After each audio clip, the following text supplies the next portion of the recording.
بسم اللہ الرحمن الرحیم۔ آج کے ویڈیو لیکچر میں 8ویں جماعت کے طلباء و طالبات کا خیر مقدم ہے۔ مضمون اردو ہے، عنوان ہے زعفران، اور آج کا ٹاپک بھی یہی ہے۔ پیارے بچوں، پچھلا ویڈیو لیکچر آپ کو ذہن میں ہوگا۔ آج ہم آگے بڑھتے ہیں۔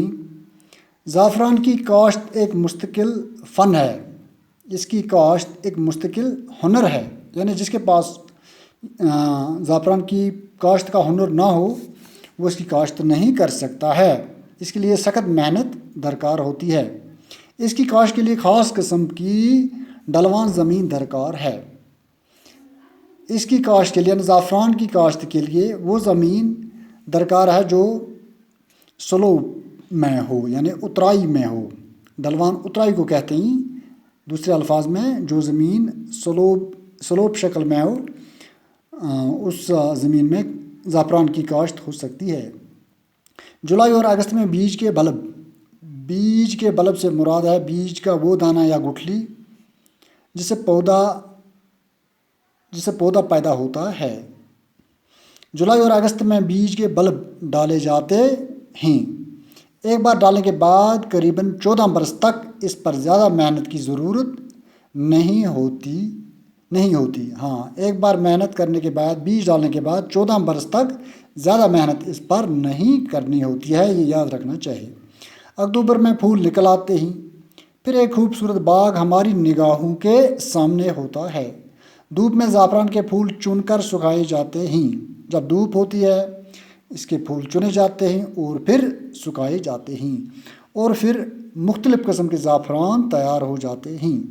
شاہی زعفران کے مختلف قسم ہیں، جیسے شاہی زعفران، مونگر اور لچھا وغیرہ اس کی قسمیں ہیں۔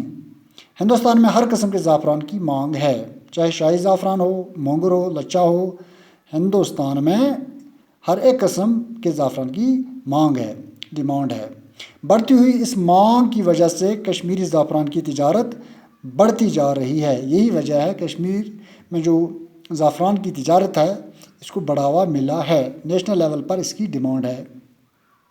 کشمیر میں زعفران کی کاشتکاری کو بڑے پیمانے پر فروغ دینے کے لیے مرکزی و ریاستی حکومت نے کئی منصوبے تشکیل دیے ہیں، یعنی کئی منصوبے بنائے ہیں تاکہ زعفران کی فصل کو فروغ ملے، اس کی تجارت کو بڑے پیمانے پر فروغ ملے، بڑھاوا ملے۔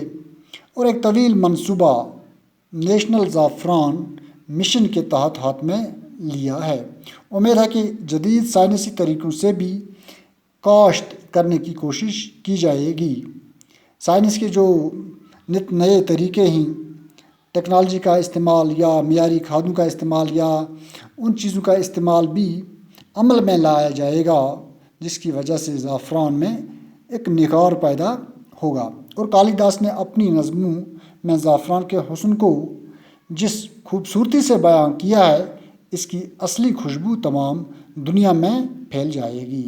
کالی داس نے اپنی نظموں میں اس کے حسن کی جس طرح تعریف کی ہے، لوگوں کو راغب کیا ہے، تو اس طرح ساری دنیا میں اس کی نظم کی وجہ سے اور خوبصورت الفاظ کی وجہ سے ساری دنیا میں خوشبو پھیل جائے گی، لوگ خوشبو محسوس کریں گے۔